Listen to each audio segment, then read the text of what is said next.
இன்னைக்கு நம்ம பேச போற விஷயம் ரொம்ப சிம்பிளா இருக்கிற மாதிரி தெரியும். ஆனா, இது உண்மையா புரிஞ்சுக்கிட்டோம்னா, பணத்த பார்க்குற நம்ம பார்வையே மாறிடும். அது என்னன்னா, பணம் வெறும் காசு கிடையாது. நம்ம வாழ்க்கையில பணம் ஒரு பேப்பரா, காயினா, பேங்க் பேலன்ஸா, யுபிஐ நோட்டிஃபிகேஷனா மட்டும் தெரியுது. ஆனா, அதுக்கு பின்னாடி இன்னொரு விஷயம் இருக்கு. உங்க நேரம், உங்க உழைப்பு, உங்க திறமை, உங்க முடிவுகள், உங்க வேல்யூ இதையெல்லாம் சேர்த்து தான் பணம் உருவாகுது. ஒரு சிம்பிள் எக்ஸாம்பிள் எடுத்துக்கலாம். நீங்க ஒரு நாள் முழுக்க வேலை பார்த்துட்டு மாலை வீட்டுக்கு வரீங்க. அந்த நாள் முழுக்க என்ன கொடுத்தீங்க? உங்க டைம் கொடுத்தீங்க, உங்க அட்டென்ஷன் கொடுத்தீங்க, உங்க நாலேட்ஜ் கொடுத்தீங்க, உங்க ஸ்கில் கொடுத்தீங்க, உங்க எனர்ஜி கொடுத்தீங்க. அதுக்கு பதிலா உங்களுக்கு சேலரி வந்துச்சு. அதனால ஒரு விதத்துல பார்த்தா, பணம் என்பது நம்ம உழைப்பின் ஒரு அளவுகோல் மாதிரி. அதனால தான் பணத்தை எப்படி பார்க்குறோம் என்பது முக்கியம். ஒருத்தர் கையில் 1000 ரூபாய் வந்தால் சூப்பர், அது எப்படி யூஸ் பண்ணலாம் அப்படின்னு யோசிப்பார். இன்னொருத்தர் அதே 1000 ரூபாய் பார்த்துட்டு, இது எப்போ போயிடுமோ, என்கிட்ட பணமே தங்காதே, என் வாழ்க்கையே இப்படி தான் அப்படின்னு யோசிப்பார். 2 பேர்கிட்டையும் 1000 ரூபாய் தான். ஆனால் அந்த 1000 ரூபாய் பார்க்குற மனநிலை 2 பேருக்கும் வேறு. இதுதான் நம்ம இன்றைக்கு பார்க்க போகிற மணி மைண்ட் செட். நம்மளோட மணி ஸ்டோரி எங்கே ஆரம்பிக்குது தெரியுமா? நம்ம ஃபஸ்ட்டு சேலரி வந்த நாளில் இல்லை, நம்ம சைல்ட்ஹுட்லேயே ஆரம்பிச்சிருது. சின்ன வயசில் வீட்டில் என்ன கேட்டிருப்பீங்க? காசு ரொம்ப கஷ்டப்பட்டு தான் சம்பாதிக்கணும், நம்மளால் இந்த மாதிரி வாழ்க்கை வாழ முடியாது, அது பணக்காரங்க வாங்கிறது, காசு இருந்தால் தான் எல்லாமே, பணம் இருந்தவங்க நல்லவங்க இல்லை, பணம் பற்றி அதிகமாக பேசக்கூடாது, இப்படி நிறைய சென்டென்ஸ் நம்ம காதில் விழுந்திருக்கோம். அந்த நேரத்தில் நமக்கு அது ஒரு சாதாரண டைலாக். ஆனால் வருடங்கள் போக போக அது டைலாக் நம்ம பிலீஃப் ஆகிடும். அந்த பிலீஃப் நம்ம டிசிஷனை பாதிக்கும். டிசிஷன் மாறினா பிஹேவியர் மாறும், பிஹேவியர் மாறினா ரிசல்ட் மாறும், ரிசல்ட் மாறினா அது நம்ம வாழ்க்கையே மாறிடும். அதனால் சில நேரம் பிரச்சனை நம்ம சம்பளத்தில் மட்டும் இருக்காது, நம்ம பணத்தை பற்றிய கதையிலேயே இருக்கலாம். ஒரு எக்ஸாம்பிள், ஒருத்தருக்கு சேலரி 60,000, இன்னொருத்தருக்கு சேலரி 35,000. நமக்கு உடனே தோணும் 60,000 வாங்குறது தான் பெட்டர் பொசிஷன்னு. அவசியம் இல்லை. 60,000 வாங்குறவர் 65,000 செலவு பண்ணிகிட்டே இருந்தார்னா அவர் மாதம் 5,000 டிஃபிசிட். 35,000 வாங்குறவர் 30,000த்துக்குள்ளே மேனேஜ் பண்ணிவிட்டு 5,000 சேவ் பண்ணுறாருனா அவர் ஸ்லோலி வெல்த் பில்ட் பண்ண ஆரம்பிச்சிட்டாரு. ஸோ வெல்த் சேலரி மட்டும் இல்லை, நீங்கள் சம்பாதிக்கிற பணத்துக்கும் நீங்கள் வைத்திருக்கிற பணத்துக்கும் நடுவில் என்ன ரிலேஷன்ஷிப் இருக்குதுன்னு தான் மேட்டர். இப்போ ஒரு விஷயம் பண்ணி பாருங்கள். உங்கள் ஃபோனை எடுத்துக்கோங்க, பேங்கிங் ஆப் ஓப்பன் பண்ணுங்கள், பேலன்ஸ் எவ்வளோ இருக்குன்னு பாருங்கள். அந்த நம்பரை பார்த்தோன்னே உங்களுக்கு என்ன ஃபீலிங் வருது? பீஸா, ஃபியரா, எக்ஸைட்மெண்ட்டா, கில்ட்டா, இவ்வளோ தானான்னு ஃப்ரஸ்ட்ரேஷனா? அதை கவனிங்க. ஏன்னா பணத்தை பற்றிய உங்கள் எமோஷன் ரியாக்ஷனை அப்சர்வ் பண்ணுறது ஒரு பெரிய ஃபஸ்ட் ஸ்டெப். இப்போ இன்னொரு இன்ட்ரெஸ்டிங் விஷயம், நம்ம பணத்தை சம்பாதிக்கும் போது ஒரு மாதிரி ஃபீல் பண்ணுறோம், செலவு பண்ணும்போது இன்னொரு மாதிரி ஃபீல் பண்ணுறோம். சேலரி கிரெடிட் ஆனதும் அதே மாதம் இஎம்ஐ, ரெண்ட், பில்லு எல்லாம் போனதும் ஐயையோ காசு எல்லாம் போயிடுச்சே, இது ஆல்மோஸ்ட் எல்லாருக்கும் நடக்கிற விஷயந்தான். ஆனால் இங்கே ஒரு ஸ்மால் ஷிஃப்ட் பண்ணலாம். காசு போயிடுச்சுன்னு மட்டும் பார்க்காம அந்த பணம் என்ன வேல்யூ க்ரியேட் பண்ணுதுன்னு அப்படின்னு கேளுங்க. 2,000 க்ரோசரிக்கு செலவு பண்ணிங்கன்னா அது வெறும் 2,000 இல்லை, உங்கள் குடும்பத்துக்கு உணவு, உங்கள் வீட்டோட தேவைகள், உங்கள் வாழ்க்கைக்கு ரன் பண்ணுற ஒரு எலக்ட்ரிசிட்டி பில் கட்டுறீங்க, அது வெறும் மணி லாஸ் இல்லை. உங்கள் வீட்டில் லைட், ஃபேன், இன்டர்நெட், கம்ஃபர்ட் எல்லாம் கிடைக்கிது. ஸ்கூல் ஃபீஸ் கட்டுறீங்க, அது ஒரு எக்ஸ்பென்ஸ் மட்டும் இல்லை, ஒரு குழந்தையோட ஃப்யூச்சருக்கு இன்வெஸ்ட்மெண்ட்டு. அதனால் பணத்தை செலவு பண்ணும்போது கில்ட் மட்டும் வைக்காதீங்க, அவேர்னஸோடு செலவு பண்ணுங்கள். அதுதான் ஹெல்த்தி மணி ரிலேஷன்ஷிப். இப்போ ஒரு பெரிய மிஸ்டேக் பற்றி பேசலாம். நிறைய பேர் மேனிஃபெஸ்டேஷனாக என்ன நினைக்கிறாங்க? நான் தினமும் 10 தடவை மில்லியர் ஆகணும்னு சொல்லுவேன், விஷன் போர்ட் போடுவேன், யூனிவர்ஸ் பார்த்துக்கும், அவ்வளவுதான். இல்லை, அது மட்டும் போதாது. நீங்கள் ஒரு கோல் வச்சுருக்கீங்கன்னா mind set, skill, action, consistency இந்த 4மே வேணும். நீங்கள் தினமும் எனக்கு பிஸ்னஸ் வரணும்னு சொல்லிட்டு பிஸ்னஸ் கற்றுக்கவே இல்லைன்னா ரிசல்ட் எப்படி வரும்? எனக்கு அதிக சேலரி வேணும்னு சொல்லிட்டு ஸ்கில் அப்கிரேட் பண்ணலன்னா ஆப்பர்ச்சுனிட்டி எப்படி வரும்? எனக்கு ஃபினான்ஷியல் ஃப்ரீடம் வேணும்னு சொல்லிட்டு எவ்வளோ சம்பாதிக்கிறோம், எவ்வளோ செலவு பண்ணுறோன்னு தெரியாமல் இருந்தால் ஃப்ரீடம் எப்படி வரும்? அதனால் மேனிஃபெஸ்டேஷனை மேஜிக்காக பார்க்காதீங்க, டைரக்ஷன் கொடுக்குற டூலாக பாருங்கள். இப்போ ஒரு ஸ்மால் எக்ஸசைஸ், ஒரு பேப்பர் எடுத்துக்கோங்க, மேலே எழுதுங்க என்னோட மணி பிலீஃப்ஸ், அது கீழே உங்களுக்கு தோன்ற எல்லாத்தையும் எழுதுங்க. பணம் சம்பாதிக்கிறது ரொம்ப கஷ்டம், என்னால் அதிகம் சம்பாதிக்க முடியாது, நான் மணி மேனேஜ்மெண்ட்டில் வீக், எனக்கு லக் இல்லை, பணம் இருந்தால் தான் சந்தோஷம், பணக்காரன் ஆகிறது டேஞ்சரஸ், என்ன பிலீஃப் இருந்தாலும் எழுதுங்க. ஃபில்டர் பண்ணாதீங்க, ஆனஸ்டாக எழுதுங்க. அப்புறம் ஒவ்வொரு பிலீஃபையும் சேலஞ்ச் பண்ணுங்கள். பணம் சம்பாதிக்கிறது கஷ்டம், இதுக்கு பதிலாக என்னோட ஏர்னிங் கெப்பாசிட்டியை நான் ஸ்கில் மூலமாக அதிகப்படுத்த முடியும். என்னால் அதிகம் சம்பாதிக்க முடியாது, இதுக்கு பதிலாக நான் புதுசாக கற்றுக்கிட்டே இருந்தால் என்னோட வேல்யூ அதிகமாகும், பணம் என்கிட்ட தங்காது. இதுக்கு நான் பணத்தை திட்டமிட்டு மேனேஜ் பண்ண கற்றுக்கிட்டு வரேன். இது வெறும் பாசிட்டிவ் வேர்ட்ஸ் இல்லை, இது உங்கள் பிரெயினுக்கு புதிய டைரக்ஷன் கொடுக்குற எக்ஸசைஸ்.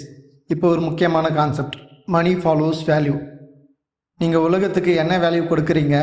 ஒரு டாக்டர் ஹெல்த் ப்ராப்ளம் சால்வ் பண்ணுறாரு, ஒரு software engineer business problem solve பண்ணுறாரு, ஒரு டீச்சர் நாலேஜ் கொடுக்குறாரு, ஒரு டிசைனர் கம்யூனிகேஷன் ப்ராப்ளம் சால்வ் பண்ணுறாரு, ஒரு மெக்கானிக் வெஹிக்கிள் ப்ராப்ளம் சால்வ் பண்ணுறாரு, ஒரு கண்டென்ட் கிரியேட்டர் இன்ஃபர்மேஷன் அல்லது என்டர்டெயின்மெண்ட் கொடுக்குறாரு. எங்கே ப்ராப்ளம் இருக்கோ அங்கே வேல்யூ க்ரியேட் பண்ண முடியும். வேல்யூ அதிகமாக இருந்தால் ஏர்னிங் ஆப்பர்ச்சுனிட்டியும் அதிகமாகலாம். அதனால் எனக்கு பணம் வேணும்னு மட்டும் கேட்காதீங்க, நான் என்ன வேல்யூ க்ரியேட் பண்ண முடியும்னு கொஷின் பண்ணுங்கள். இந்த ஒரு கொஷின் உங்கள் ஃபினான்ஷியல் திங்கிங்கை சேஞ்ச் பண்ணும். இன்னொரு பவர்ஃபுல் எக்ஸசைஸ், உங்கள் ஃப்யூச்சர் செல்ஃபை இமேஜின் பண்ணுங்கள். நீங்கள் இன்னும் 5 வருஷம் கழித்து எங்கே இருக்கீங்க? உங்கள் பேங்க் அக்கௌண்ட் எப்படி இருக்கணும்? உங்கள் இன்கம் எவ்வளவு? டெப்த் இருக்கா? சேவிங்ஸ் எவ்வளவு? இன்வெஸ்ட்மெண்ட் எப்படி? ஃபேமிலிக்கு என்ன சப்போர்ட் கொடுக்கணும்? எந்த மாதிரி லைஃப் ஸ்டைல் வேணும்? எந்த மாதிரி வேலை செய்யணும்? ஒரு கிளியர் பிக்சர் உருவாக்குங்க. நான் பணக்காரன் ஆகணும் என்பது கோல் இல்லை, அது ஒரு வேக் விஷ். அதற்கு பதிலாக நான் அடுத்த 3 வருஷத்தில் என் இன்கம்மை எக்ஸில் இருந்து ஒய்க்கு கொண்டு போகணும். அதுக்காக இந்த 2 ஸ்கில்ஸை ஒவ்வொரு மாதமும் எவ்வளோ சேவ் பண்ணணும், இந்த அளவு எமர்ஜென்சி ஃபண்டுக்கு பில்டப் பண்ணணும். இப்படி கிளாரிட்டி கொண்டு வாங்க. கிளாரிட்டி வந்து ஆக்ஷன் ஈஸியாகும். இப்போ ஒரு விஷயம், பணம் வந்ததும் அதை ரெஸ்பெக்ட் பண்ணுங்கள். அதாவது பணத்தை பூஜை பண்ணணும்னு சொல்லலை, அதை வேலையை புரிஞ்சுக்கணும். வேலையில் குப்பை மாதிரி நோட்ஸை திணிக்கிறீங்கன்னா அதை மாற்றுங்க. பில்ஸை இக்னோர் பண்ணாதீங்க. சப்ஸ்கிரிப்ஷன் எத்தனை இருக்குன்னு செக் பண்ணுங்கள். எந்த எக்ஸ்பென்ஸ் தேவையில்லாதுன்னு பாருங்கள். பேங்க் ஸ்டேட்மெண்ட்டை பயந்து அவாய்ட் பண்ணாதீங்க. உங்கள் பணத்தை பார்க்க பயப்படாமல் அதை புரிஞ்சுக்க ஆரம்பிங்க. இதுதான் மணி ரெஸ்பெக்ட். இப்போ கிவிங் பற்றி, என்கிட்டயே பணம் போதில் நான் எப்படி கொடுக்கறது? இந்த கேள்வி நியாயமானது தான். கிவிங்னா உங்கள் ஃபினான்ஷியல் சுச்சுவேஷன் பாதிக்கிற அளவுக்கு கொடுக்கணும்னு அர்த்தம் இல்லை. உங்களால் முடிஞ்ச அளவுக்கு 10 இருக்கலாம், 100 இருக்கலாம். ஒருத்தருக்கு ஃபுட் வாங்கி கொடுக்கலாம், ஒரு மாணவனுக்கு புக்கு வாங்கி கொடுக்கலாம், யாருக்காவது ஒரு யூஸ்ஃபுல் ஸ்கில் கற்றுக் கொடுக்கலாம். அதுவும் கிவிங் தான். ஆனால் ஒரு முக்கியமான விஷயம், கொடுக்கறத இன்வெஸ்ட்மெண்ட் மாதிரி பார்க்காதீங்க. நான் 100 ரூபா கொடுத்தேன், யூனிவர்ஸ் எனக்கு 10,000 திருப்பி தரணும். இது டிரான்சாக்ஷன், கிவிங் இல்லை. நீங்கள் கொடுக்குறப்போ ஜெனினாக கொடுங்க. உங்களுக்கு முடியாத அளவுக்கு கொடுக்க வேண்டாம். உங்கள் பட்ஜெட்குள்ளே ஜெனரசிட்டி ப்ராக்டிஸ் பண்ணுங்கள். இப்போ பண சம்பந்தமான இன்னொரு பெரிய ட்ராப், கம்பேரிசன். இன்ஸ்டாகிராமில் ஒருத்தர் நியூ கார் வாங்குறாரு, இன்னொருத்தர் ஃபாரின் ட்ரிப் போகிறாரு, மற்றொருத்தர் நியூ ஹவுஸ் வாங்குறாரு.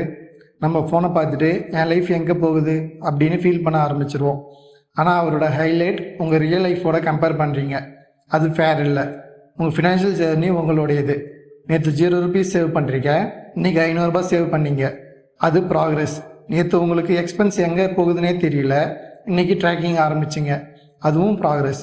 ஸ்மால் வின்ஸ் நோட்டீஸ் பண்ணுங்கள். இப்போ மணி ட்ராக்கிங். இந்த ஒரு விஷயம் நிறைய பேரோட ஃபினான்ஷியல் லைஃப்பை சேஞ்ச் பண்ணும். ஒரு மாதம் மட்டும் எல்லா எக்ஸ்பென்ஸையும் நோட் பண்ணுங்கள்.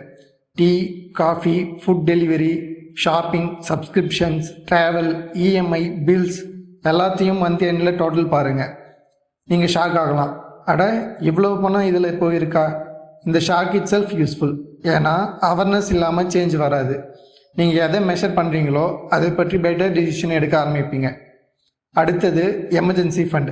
மேனிஃபெஸ்டேஷன் பேசுகிறதுக்கு முன்னாடி எதையும் பேசணும். ஏன்னா ஃபினான்ஷியல் பீஸ் ப்ராக்டிஸ் ஃபவுண்டேஷன் பண்ணணும். உங்கள் பேசிக் மந்த்லி எக்ஸ்பென்ஸ் எவ்வளவு? அதை கிராஜுவலி சேவ் பண்ணி எமர்ஜென்சி ஃபண்டு உருவாக்குங்க. Unexpected medical expense, job gap, family emergency, urgent repair, இப்படி ஏதாவது வந்தாலும் உடனே கிரெடிட் கார்டு அல்லது ஹை காஸ்ட் லோனுக்கு ஓட வேண்டிய நிலை குறையும். இதுதான் உண்மையான அபிடன்ஸில் ஒரு பகுதி. என்ன நடந்தாலும் நான் ஹேண்டில் பண்ண முடியும்னு இருக்கிற கான்ஃபிடென்ஸ். அடுத்தது டெப்த் இருக்கிறது ஷேம் இல்லை, ஆனால் அதை இக்னோர் பண்ணுறது ப்ராப்ளம். இங்கே எல்லா டெப்ஸும் எழுதுங்க. எவ்வளவு பிரின்சிபல், இன்ட்ரெஸ்ட் எவ்வளவு, மந்த்லி பேமெண்ட் எவ்வளவு, எந்த டெப்ட் எக்ஸ்பென்சிவ், எதை முதல்ல கிளியர் பண்ணலாம். இந்த நம்பர்ஸை ஃபேஸ் பண்ணுங்கள். நம்பர்ஸ் பார்த்தா பயம் குறையும். ஏன்னா தெரியாத விஷயம்தான் அதிகமாக பயமுறுத்தும். அடுத்த level money should have a job. Salary வந்ததும் எங்கே போகணும் முன்பே டிசைட் பண்ணுங்கள். ஒரு பகுதி எசென்ஷியல்ஸ், ஒரு பகுதி சேவிங்ஸ், ஒரு பகுதி இன்வெஸ்ட்மெண்ட், ஒரு பகுதி கோல்ஸ், ஒரு பகுதி என்ஜாய்மெண்ட். உங்கள் இன்கம் எவ்வளோ இருந்தாலும் ஸ்ட்ரக்சர் இருந்தால் கிளாரிட்டி வரும். மணிக்கு வேலை கொடுக்காம விட்டிங்கன்னா அது தெரியாமலே டிஸப்பியர் ஆகிடும். இப்போ இன்வெஸ்டிங் பற்றி. இன்வெஸ்டிங்னா உடனே எந்த ஸ்டாக்ஸ் வாங்கலான்னு கேட்காதீங்க. முதல்ல பேசிக்ஸ் கற்றுக்கோங்க. ரிஸ்க் என்ன, ரிட்டர்ன் என்ன, டைவர்சிஃபிகேஷன் என்ன, காம்பவுண்டிங் எப்படி ஒர்க் ஆகுது, இன்ஃப்ளேஷன் என்ன செய்யுது, லாங் டேர்ம் இன்வெஸ்டிங்னா என்ன, இந்த பேசிக்ஸ் புரிஞ்சுக்கோங்க. ஃபினான்ஷியல் நாலேஜ் கூட ஒரு அசெட் தான். ஏன்னா உங்களுக்கு அதிக இன்கம் இருந்தாலும் ஃபினான்ஷியல் நாலேஜ் இல்லைன்னா அந்த மணி ப்ரொவைட் பண்ண முடியாது. இப்போ ஒரு மைண்ட் செட் ஷிஃப்ட். எனக்கு பணம் வேணும்னு சொல்கிறத விட எனக்கு பணம் எதற்காக வேணும்னு கேளுங்க. ஃபேமிலி செக்யூரிட்டிக்கா, பேரண்ட்ஸ் சப்போர்ட் பண்ணவா, ட்ராவல்க்கா, டைம் ஃப்ரீடம்க்கா, பிஸ்னஸ் பில்ட் பண்ணவா, ஸ்ட்ரெஸ் குறைக்கவா, கம்யூனிட்டிக்கு கான்ட்ரிபியூட் பண்ணவா? உங்கள் ஆன்சர் என்னவோ அதுதான் உங்கள் ரியல் கோல். மணி அந்த கோலுக்கு ஒரு tool. Money itself shouldn't be the destination. நம்ம நிறைய நேரம் எவ்வளவு பணம்னு கேட்கிறோம். ஆனால் இன்னொரு கொஷின் கேளுங்க, எவ்வளவு ஃப்ரீடம்? மாதம் 5 லட்சம் சம்பாதிச்சாலும் தினமும் 16 மணி நேரம் ஸ்ட்ரெஸ்ஸில் இருந்தால் அது மட்டும் வெல்த் இல்லை. மாதம் 2 லட்சம் சம்பாதிச்சாலும் time control, family time, peace, health, meaningful work இருந்தால் அதுவும் வெல்த். ரியல் வெல்த் என்பது பேங்க் பேலன்ஸ் மட்டும் இல்லை. Money, time, health, relationship, peace, purpose இதெல்லாம் சேர்த்து ஒரு பெரிய வாழ்க்கை. இப்போ விஷுவலைசேஷன் பற்றி ஒரு ப்ராக்டிக்கல் வெர்ஷன். நைட்டு தூங்குறதுக்கு முன்னாடி 5 மினிட்ஸ் கண்ணை மூடுங்க. உங்கள் ஃபினான்ஷியல் கோல் ஆல்ரெடி அச்சீவ் பண்ணிட்ட மாதிரி இமேஜின் பண்ணுங்கள். ஆனால் பேங்க் பேலன்ஸ் மட்டும் பார்க்காதீங்க. அந்த பணத்தால் என்ன சேஞ்ச் ஆகுதுன்னு இமேஜின் பண்ணுங்கள். பேரண்ட்ஸ் ரிலாக்ஸ்டாக இருக்காங்க, டெப்த்து கிளியர் ஆகிடுச்சு, நீங்கள் உங்களுக்கு பிடிச்ச வேலையை சூஸ் பண்ணுறீங்க, எமர்ஜென்சி வந்தாலும் பேனிக் இல்லை, ஃபேமிலியோட ட்ரிப் போகிறீங்க, உங்களுக்கு உங்கள் மேலே கான்ஃபிடென்ஸ் இருக்குது. இந்த ஃபீலிங்ஸ் எக்ஸ்பீரியன்ஸ் பண்ணுங்கள். அதுக்கப்புறம் ஒரு கொஷின், அந்த ஃப்யூச்சர் வெர்ஷன் ஆஃப் மீக்கு நாளைக்கு என்ன ஒரு டிசிஷன் எடுப்ப, அதை மறுநாள் எக்ஸிக்யூட் பண்ணுங்கள். இதுதான் விசுவலைசேஷனை ஆக்ஷனாக கனெக்ட் பண்ணுறது. இப்போ ஒரு முக்கியமான டிஃப்ரென்ஸ். ஸ்கேசிட்டி மைண்ட் செட் என்ன சொல்லும்? என்னிடம் போதாது, என்னால் முடியாது, எல்லாம் போயிடும், மற்றவங்க முன்னாடி போயிட்டாங்க. அப்டன்ஸ் மைண்ட் செட் என்ன சொல்லும்? நான் இன்னும் கற்றுக்கலாம், என்னோடய ஏர்னிங் கெப்பாசிட்டி வளர்க்கலாம், ஒரு வாய்ப்பு போனால் இன்னொரு வாய்ப்பை உருவாக்கலாம், நான் வேல்யூ கிரியேட் பண்ண முடியும். கவனிங்க, அப்டன்ஸ்னால் கையில் இல்லாத பணத்தை இருக்குன்னு ஃபேக்காக நம்புறது இல்லை, இப்போ இல்லாததை உருவாக்கும் திறன் என்கிட்ட இருக்குன்னு நம்புறது. அதுதான் ஹெல்த்தி. இன்னொரு முக்கியமான விஷயம், உங்கள் சுற்றி இருக்கிற என்விரான்மெண்ட். நீங்கள் தினமும் யாரோட பேசுகிறீங்க, எதை பற்றி பேசுகிறீங்க, மணி வந்தால் பயப்படுறீங்களா, ஆப்பர்ச்சுனிட்டி வந்தால் ரிஜெக்ட் பண்ணுறீங்களா, எப்பவும் இது முடியாதுன்னு சொல்கிறீங்களா? அப்படின்னா உங்கள் என்விரான்மெண்ட் கொஞ்சம் அப்சர்வ் பண்ணுங்கள். பாசிட்டிவாக இருக்கணும்னா எல்லாரையும் விட்டுட்டு ஓடணும்னு சொல்லலை, ஆனால் ஃபினான்ஷியல் க்ரோத் பற்றி கற்றுக்கிற பீப்புள் கிட்ட உங்கள் சர்க்கிளை சேர்த்துக்கோங்க. புக்ஸ் படிங்க, பாட்காஸ்ட் கேளுங்க, சக்ஸஸ் பீப்புளோட திங்கிங்கை ஸ்டடி பண்ணுங்கள். அதே நேரம் பிளைண்ட்லி ஃபாலோ பண்ணாதீங்க. இப்போ ஒரு வார்னிங், இந்த வீடியோ பார்த்துட்டு நாளையிலேருந்து நான் millionaire, money is coming, universe எனக்கு மணி தரும் அப்படின்னு சொல்லிவிட்டு வேலை செய்யாமல் இருந்தீங்கன்னா ஒன்றும் நடக்காது. யூனிவர்ஸை ப்ளேம் பண்ணாதீங்க. லைஃப்பில் ஆக்ஷன் தேவை, ஸ்கில் தேவை, டிசிப்ளின் தேவை, கன்சிஸ்டன்சி தேவை. சில நேரம் ரிஜெக்ஷன் வரும், சில நேரம் லாஸ் வரும், சில நேரம் பிளான் ஒர்க் ஆகாது. அப்போ நம்ம மைண்ட் செட் தான் உங்களை மீண்டும் எழுப்பணும். பாசிட்டிவ் திங்கிங் என்பது ப்ராப்ளமை மறுப்பது இல்லை, ப்ராப்ளமை பார்த்துட்டு சரி இதை எப்படி சால்வ் பண்ணலாம் அப்படின்னு கேட்பது. அதுதான் ரியல் பவர். பணம் நல்லதா கெட்டதா? பணம் ஒரு டூல், நீங்கள் அதை யூஸ் பண்ணுறீங்கன்னு தான் முக்கியம். அதே பணத்தால் ஒரு குடும்பம் எஜுகேஷன் பண்ணலாம், ஒருத்தருக்கு ட்ரீட்மெண்ட் கிடைக்கலாம், ஒரு பிஸ்னஸ் உருவாகலாம், ஒருத்தருக்கு வேலை கிடைக்கலாம்.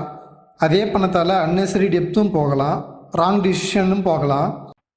பணம் உங்கள் வாழ்க்கையோட எனிமி இல்லை, அது உங்கள் வாழ்க்கையோட மாஸ்டராகவும் இருக்கக்கூடாது. அது ஒரு டூல். அதை எப்படி சம்பாதிக்கிறீங்க, எப்படி வைத்திருக்கீங்க, எப்படி செலவு பண்ணுறீங்க, எப்படி இன்வெஸ்ட் பண்ணுறீங்க, எதற்காக பயன்படுத்துகிறீங்க, இதெல்லாம் தான் உங்கள் ஃபினான்ஷியல் லைஃப்பை டிசைட் பண்ணணும். அதனால் இனிமேல் சேலரி கிரெடிட் அனுப்ப மட்டும் சந்தோஷப்படாதீங்க. உங்கள் ஃபினான்ஷியல் இன்டெலிஜென்ஸ் வளரும்போது சந்தோஷப்படுங்க. 500 சேவ் பண்ணினாலும் செலிப்ரேட் பண்ணுங்கள். ஒரு பேட் ஸ்பின்னிங் ஹேபிட் விட்டாலும் செலிப்ரேட் பண்ணுங்கள். ஒரு புதிய ஸ்கில் கற்றுக்கிட்டாலும் செலிப்ரேட் பண்ணுங்கள். ஒரு டெப்த் கிளியர் பண்ணாலும் செலிப்ரேட் பண்ணுங்கள். ஏன்னா வெல்த் பில்ட் ஆகிறது ஒரு சிங்கிள் ஈவெண்ட்டில் இல்லை, இட் இஸ் எ ப்ராசஸ். இன்றைக்கி இந்த வீடியோ முடிஞ்சதும் ஒரு விஷயம் மட்டும் பண்ணுங்கள். உங்கள் பேங்க் பேலன்ஸை பாருங்கள், அதுக்கப்புறம் உங்கள் மந்த்லி எக்ஸ்பென்ஸை பாருங்கள், அதுக்கப்புறம் ஒரு கொஷின் கேளுங்க. நான் பணத்தை கண்ட்ரோல் பண்ணுறேன்னா இல்லை பணம் தான் என்ன கண்ட்ரோல் பண்ணுதா? உங்கள் ஆன்சர் எதுவாக இருந்தாலும் பரவாயில்ல, ஏன்னா அவேர்னஸ் வந்துடுச்சுன்னா சேஞ்ச் ஸ்டார்ட் ஆச்சு. இனிமேல் பணத்தை பயத்தோடு பார்க்காதீங்க, புரிதலோடு பாருங்கள். காசை மட்டும் சேஸ் பண்ணாதீங்க, வேல்யூ க்ரியேட் பண்ணுங்கள். பணத்தை மட்டும் சேமிக்காதீங்க, ஃபினான்ஷியல் நாலேஜையும் சேமிங்க. மணியை மட்டும் சம்பாதிக்காதீங்க, ஃப்ரீடமை பில்டப் பண்ணுங்கள். அதுதான் உண்மையான ஃபைனான்ஷியல் டிரான்ஸ்ஃபார்மேஷன். உங்கள் வாழ்க்கையில் பணம் அதிகமாக வரணும்னு ஆசைப்படுறதுல தப்பு எதுவும் இல்லை.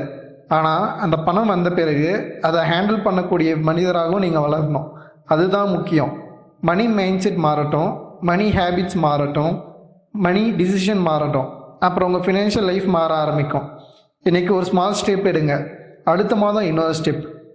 ஒரு வருடம் கழித்து திரும்பி பார்த்தீங்கன்னா, அட நான் இவ்வளோ தூரம் வந்துட்டேனா அப்படின்னு நீங்களே ஆச்சரியப்படுவீங்க. உங்களை நம்புங்க, உங்கள் திறமையை நம்புங்க, உங்கள் ப்ராசஸை நம்புங்க. ஆனால் அதை விட முக்கியமாக உங்கள் ஆக்ஷனை நம்புங்க. இந்த வீடியோ உங்களுக்கு யூஸ்ஃபுல்லாக இருந்தால் ஒரு லைக் பண்ணுங்கள். உங்கள் மணி மைண்ட் செட் சேஞ்ச் பண்ணணும்னு நினைக்கிற ஃப்ரெண்டு அல்லது ஃபேமிலி மெம்பர் யாராவது இருந்தால் அவர்களுக்கு இந்த வீடியோவை ஷேர் பண்ணுங்கள். இன்னும் இதே மாதிரி மைண்ட் செட், மணி, செல்ஃப் க்ரோத் கண்டென்ட் வேணும்னா நம்ம சேனலை சப்ஸ்கிரைப் பண்ணிவிட்டு பெல் ஐக்கானை கிளிக் பண்ணுங்கள். அடுத்த வீடியோவில் இன்னொரு பவர்ஃபுல் டாப்பிக்கோடு சந்திப்போம். அது வரைக்கும் உங்கள் பணத்தை புரிஞ்சுக்கோங்க, உங்கள் வாழ்க்கையை டிசைட் பண்ணுங்கள். மணி உங்கள் வாழ்க்கையில் வேலை செய்யட்டும். நீங்கள் மணிக்காக மட்டும் வாழ்க்கையை முழுக்க வேலை செய்யாதீங்க. நன்றி.